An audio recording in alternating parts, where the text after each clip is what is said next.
All right, so let's get going with the rest of this now. Now that we've gone through and just kind of giving you an idea of what the seminar is about, a little bit of our backgrounds, if you're not familiar with us, is we're just going to go into the first section, and this is the hardware and software for traders. So we're just going to go through and just talk a little bit about the stuff that we use. We'll both be jumping in here if anything looks pertinent.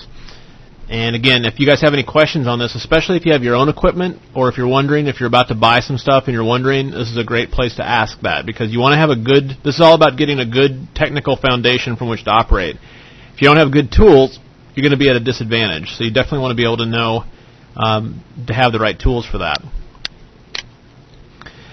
So the first thing is that more is not necessarily better. I mean, the amount and the type of trading equipment that you have is really going to depend on your, not only your financial resources, but the amount you're trading.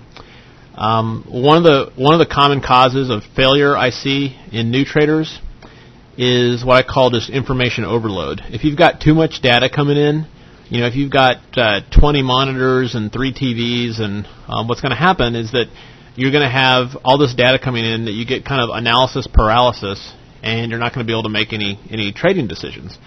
You know, like when I was telling you earlier about those people that I went to visit that have been trading the S&Ps for like 20 years, they're doing it with like one computer and no charts. They're just watching like time and sales. And so, I mean, you can do this with a minimal amount of stuff, but, you know, for the stuff that we do, you're going to have a basic amount of stuff, and we're going to talk to you about that.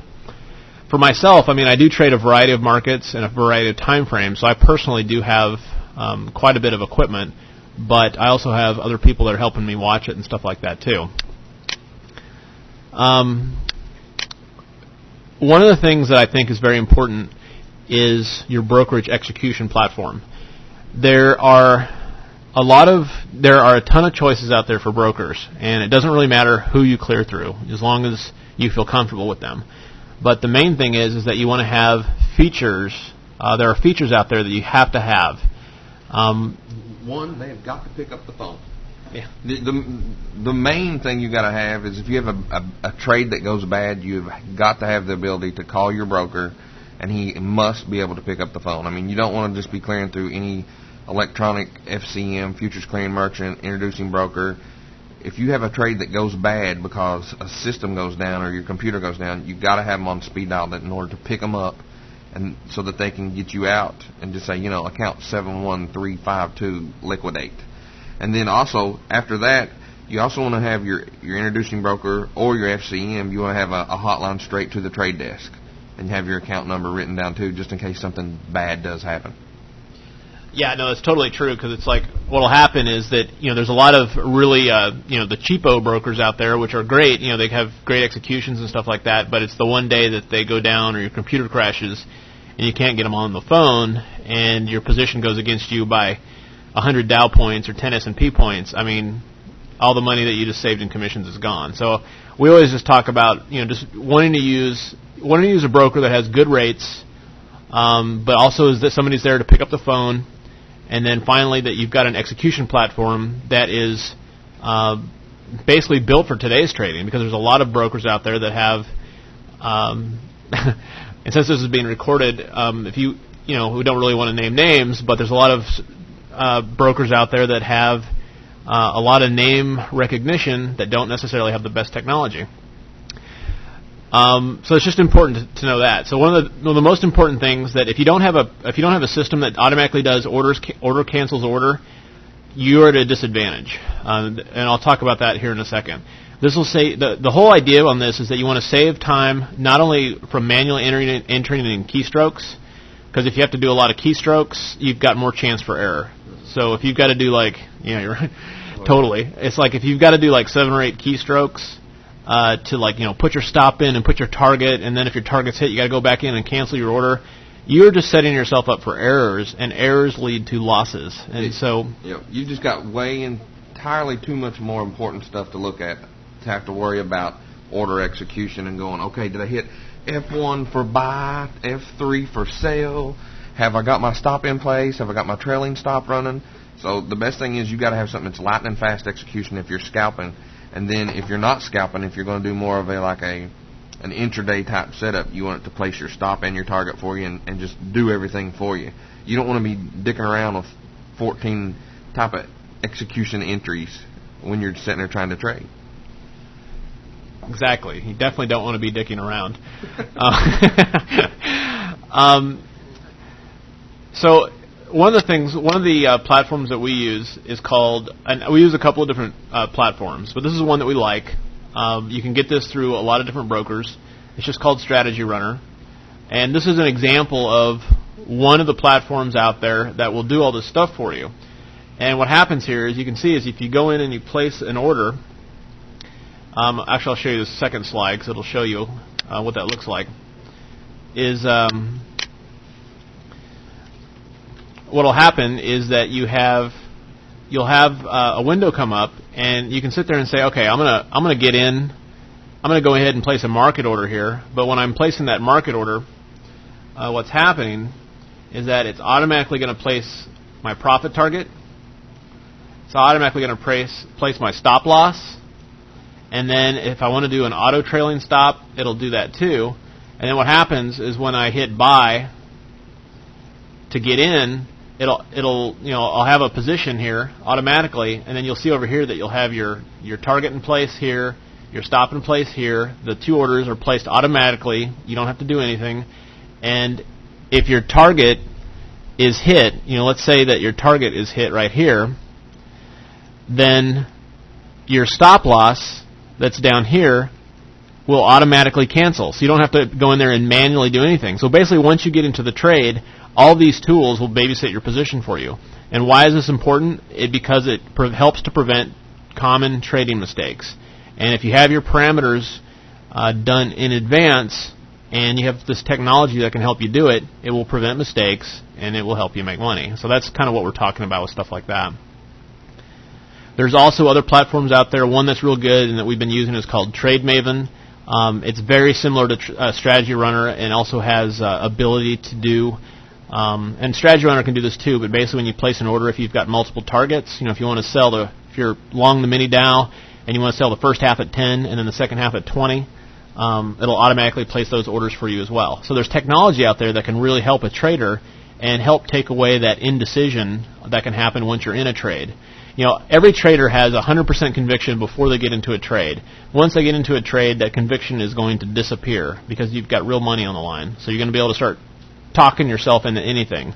And we're going to talk more about that later. But this is the kind of tool that can help protect you from yourself in terms of making money or not. All right? The other platform, one of the advantages of TradeMaven over Strategy Runner, or one of the features, we're using it and we're also having other people test it out for us, is TradeMaven will allow you to set up a core position. Let's say you're long the Dow at 10,000. So you're long, like, say, 10 contracts. It will allow you to make that your core position, and then as the market goes up, you can actually scalp around it, too, if you have multiple targets. And it treats every trade as its own position. So if you go to sell, like, say, 3, or to add more, you can just scalp around the core position that you're playing intraday. So it's a cool feature. It's got TradeMaven's a little bit better than Strategy Runner. It's just a little bit harder to get set up. One of them charges what is it around turn on Strategy Runner? On Strategy Runner, we call it Soprano Runner sometimes because you got to pay a squeeze each time you trade a 50 cents a round turn. To me, it's worth it because of those tools, but TradeMaven's a little cheaper to use. Yeah, TradeMaven will run you about $49 a month up to $200. They've got a light version and a pro version, and they're both really good. It's half a dozen, 6 of another. It's just whichever one fits your personality. We're leaning more and more towards TradeMaven, and as soon as we get done with all our testing and stuff, we'll definitely come out with a rock solid recommendation one way or the other. So that's what we're looking at now. For me personally, I've been using Strategy Runner for the last 2 years. I love it, and we are looking at TradeMaven and other platforms that are coming out like that. Now, the other thing, once you've got the execution platform in place, and if you guys have questions about the particular brokers you're using, that's something we can do too. Is you can either call us or we can talk about it offline. But There's a lot of brokers that offer Strategy Runner and Trade Maven, but that's just something you have to ask your broker about. So that's the first thing. The next thing, I'm kind of a redundancy freak. I have multiple computers just as not only for data feeds, but also as backup.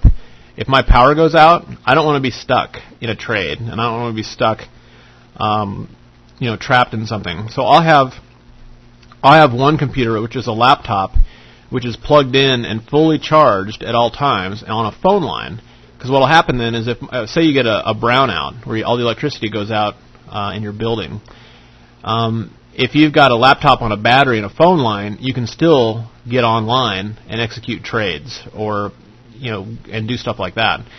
A lot of people today have pretty advanced phones at home. They've got the cordless phones and things like that.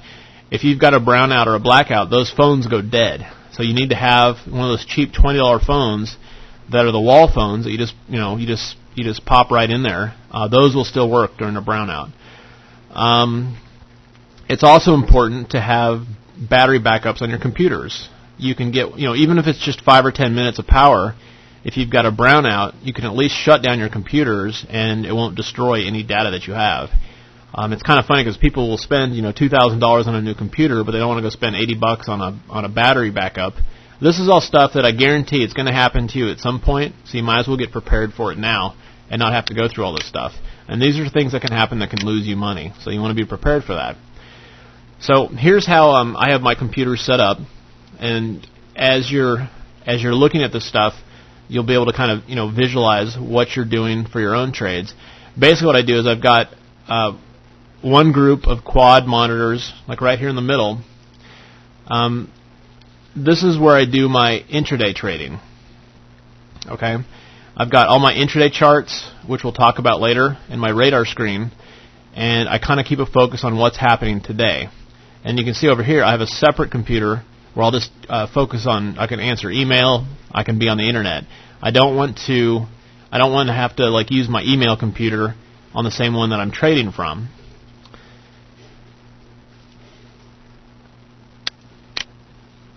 On the next group of computers, and this is actually kind of old pictures. We've actually updated everything, and we're going to include pictures of those too in our next slides. But basically, what I do here is I've got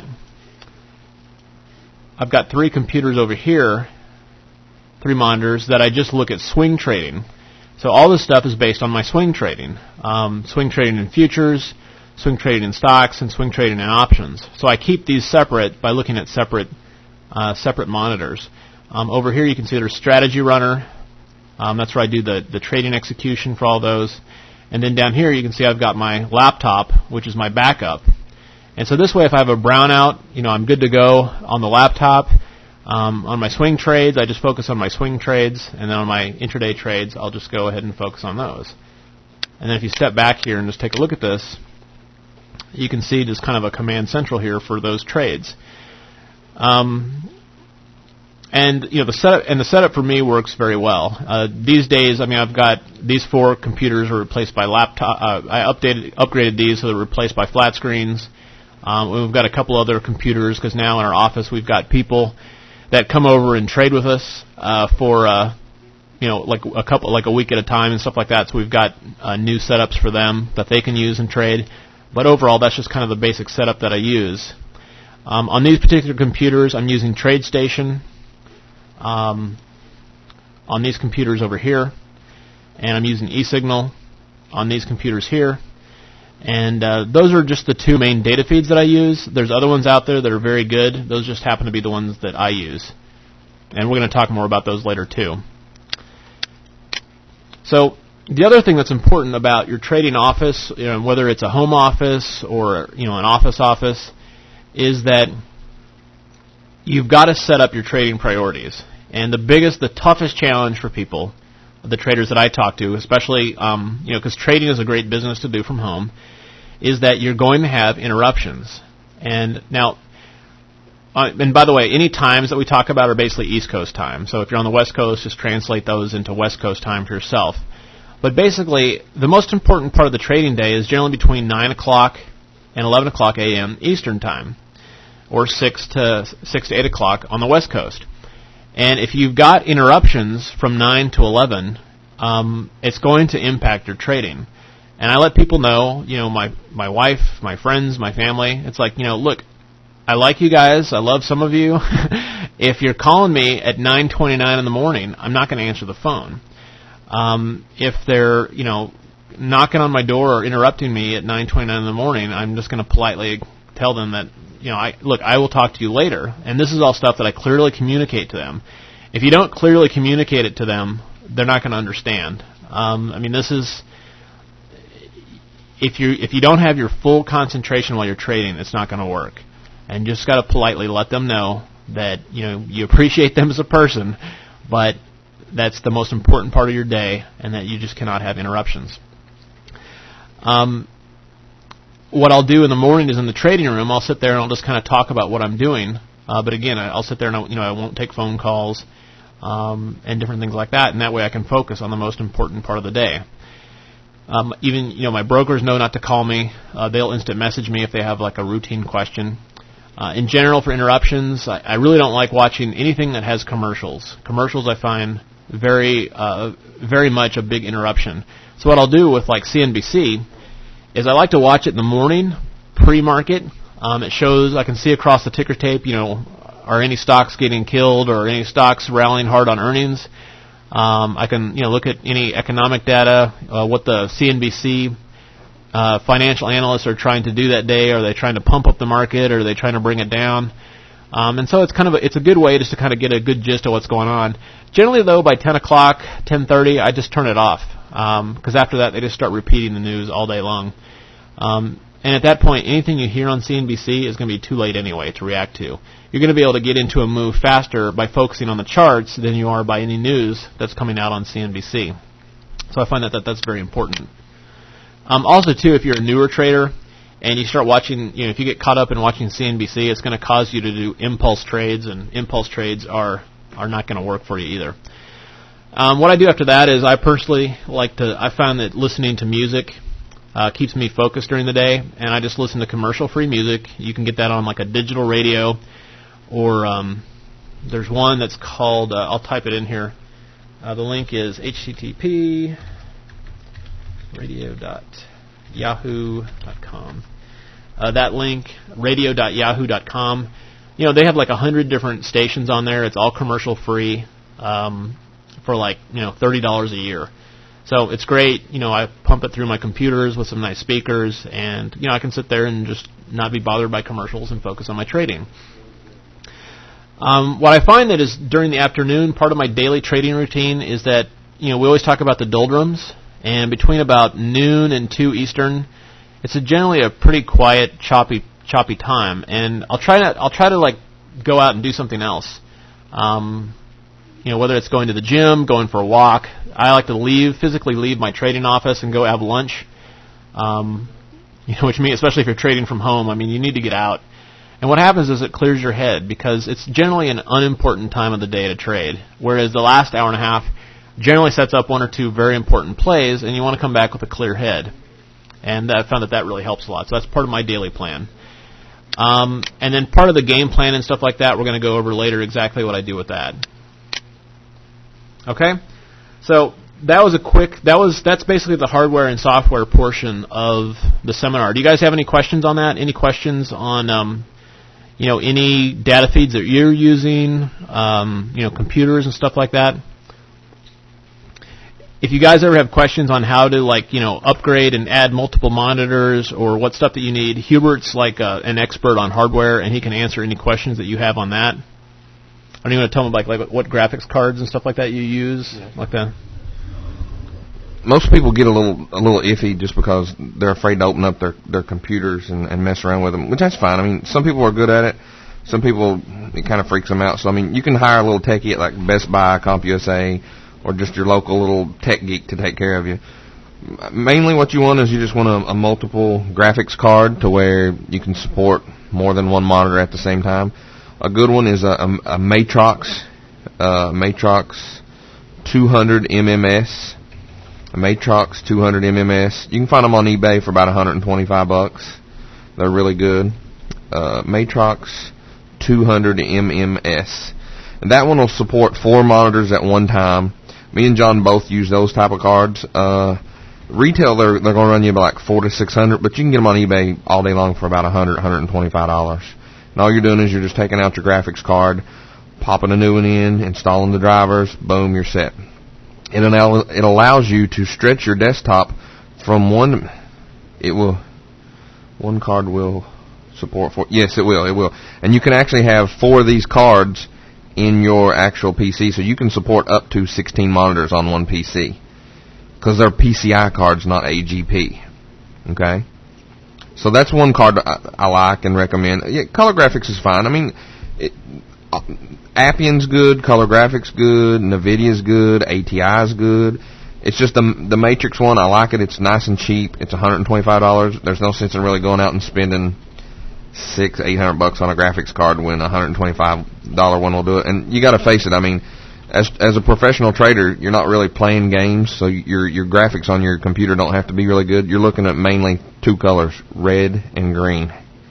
So it's not like you have to have the best smoking graphics card out there for $500 to do what we do.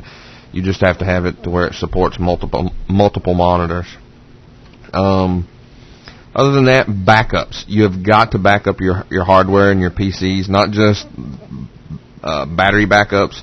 You need to be backing up your hard drives on your system to either add you another internal hard drive or go get you an external hard drive. Maxter makes a good one-touch one, and they use retrospect backup software. And all you do is you just put it in. You can either hook it up USB or FireWire. How much memory? Hold on just a minute, J-Back. Pretty much what you want is you want 100 megabytes per monitor, okay? So if you've got four monitors, you're going to need at least 400 megabytes of memory. But I always max all my memory out. They either have a gig minimum or 2 gigs, okay? Why do we use TradeStation as opposed to something like QCharts? QCharts is not the most stable data feed in the first place. That's one reason. Another reason is TradeStation is open source code, so I can go grab 2 or 3 programmers and have them program me up an indicator to actually make me recognize what's going on with the market, as opposed to me sitting there staring at lines. I can go hire a programmer and say, listen, if XYZ happens, I want to see ABC on my chart. So that's one of the main reasons why we use TradeStation. It allows us to open source the stuff, and it's pretty easy to get a TradeStation programmer to do just about anything you want him to do. I mean, if you can think of a concept that you want ran strategy-wise or indicator-wise, he can do it for you. 1 second. Could you type what you use to back up your hard drive? What's the 2? I always get confused on Matrox and Maxter. Maxter has a one-touch. It'll come in 120 gig or 250 gig, and it's just a one-touch. It'll hook up to a USB or a FireWire. Okay, that's probably a good one. Western Digital has a good one too. The Maxter one's really good though, just because it's one touch and it backs up your PC, and it clones your hard drive. So say you just lose your first hard drive, boom, you just one touch, you're back up and running in 15 minutes. How I've got mine set up at the house is I have an internal main hard drive, and then I have a secondary 120 gig internal hard drive. So I have 2 hard drives on each PC. Okay, then I also have an external hard drive that backs up each individual hard drive on PC 1, 2, and 3. Okay, so I have a backup of a backup in case something bad happens. All right. Bradley's asking about the squeeze plays. I have a question. Question is, I have a question. Are your squeeze plays and custom indicators, are these TradeStation exclusives? No. The squeeze will work on TradeStation and eSignal. Right now, the pivots, they should be, I think the pivots are almost done for eSignal, but they work with TradeStation too. And we're in the works for getting them all done for eSignal also. The only reason we don't have them for CQG and QCharts and all the rest of them is TradeStation and eSignal are your 2 most popular platforms out there. Yeah, it's not, Jim. The question is, any experience using TradeStation as an execution platform for e-minis? I've never actually cleared through TradeStation e-minis. I know that you will get. I have some buddies that clear through them. They do clear stocks through them, and I do some of my IRA stuff that we manage our company 401ks and stuff like that for swing plays. But I do not clear e-minis through TradeStation. They're just a little bit too slow.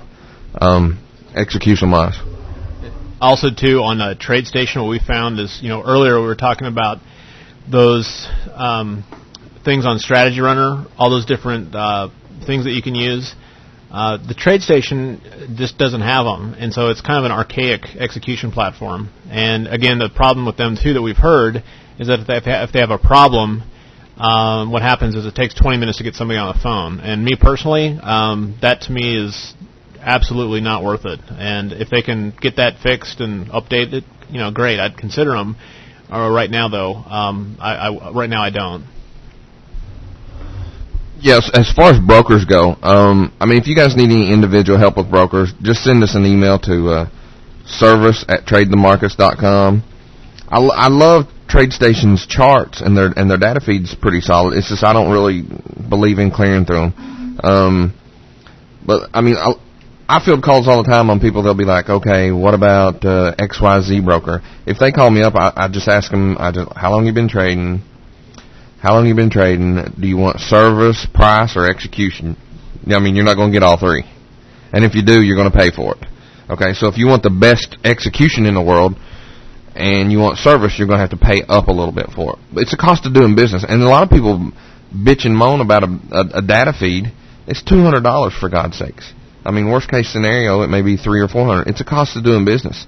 If you cannot afford $200 for a data feed, you're in the wrong business. You got to have money to make money in this business. You cannot just trade off of a CNBC ticker. Some people can, but I'm kind of a real visual, so I have to have a lot of charts rolling and certain things to look at. So if you guys need any help choosing a broker, you guys can call us up. Send an email to service@tradethemarkets.com or hubert@tradethemarkets.com. I'm more than willing to help you guys find brokers that fit your personality and your style. A lot of people that call me up, I'm like, you're fine, man. You have a good rate. Those guys are good. I've heard good things about them. You just need to stay there. But I would do not get caught up in the cheapest price. Usually the people that shop around for the cheapest price for clearing are losing traders. And it's a phenomenon that we know of because we have some buddies that own clearing firms and owns brokerage services, and they're like, man, it's weird. He's like, the people that call around shopping for the cheapest price are usually the people that are just barely a break even or just treading water. You got to pay for what you're going for here. It's just like a data feed. You got to have it. It's part of doing business. Another thing you need to do is you need to defrag your hard drive every night. It just makes everything run a little bit smoother. You want to make sure you put as much memory in your PC as you can. Like if you've got 2 slots, you need to have a gig in there, a gig of RAM. Minimum is 512, and the maximum is whatever you can afford. Okay, you don't need the fastest PC in the world. If I was going to recommend a PC, I like Dell's. They're really easy to upgrade. They test their stuff really good before they start shipping it out to the public. A couple good models to deal with are the Dell 8400 and then the XPSs. They are really good too. As far as Intel and AMD, I don't care. They're both good. AMD used to have a problem with heat. Looks like they've solved that one. TradeStation does take advantage of dual processors. So, if you want to pay up a little bit more for the hyperthread feature of the little bit more higher increased CPUs, you can do that. Spyware, you need to download Spybot Search and Destroy and Adaware and run it at least once a week to clean up all the spyware and stuff off of your machine. Browser-wise, I like Mozilla's Firefox. It's a little bit better than, and Spybot Search and Destroy and Adaware, they're both free, and they'll clean up your system. Here's what spyware is. Let's say you're shopping, you're just cruising around the internet, and you're just looking at stuff. Every little advertiser will just attach like a little barnacle to you. Say you're a ship sailing through the water, and that little barnacle is going to slow your drag down, okay?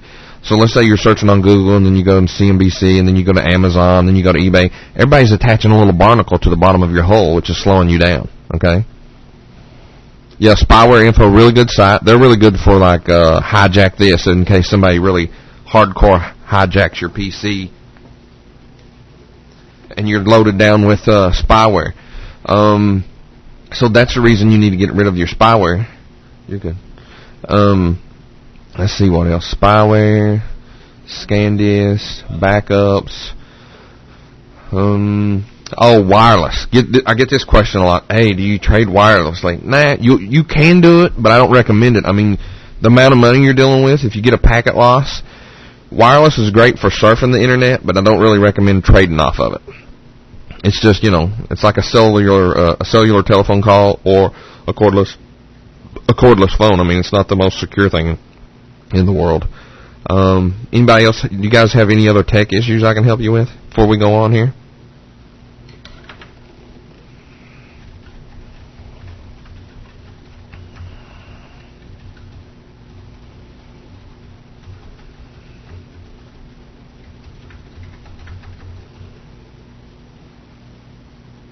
I like Dells, D-E-L-L. Dells are really good.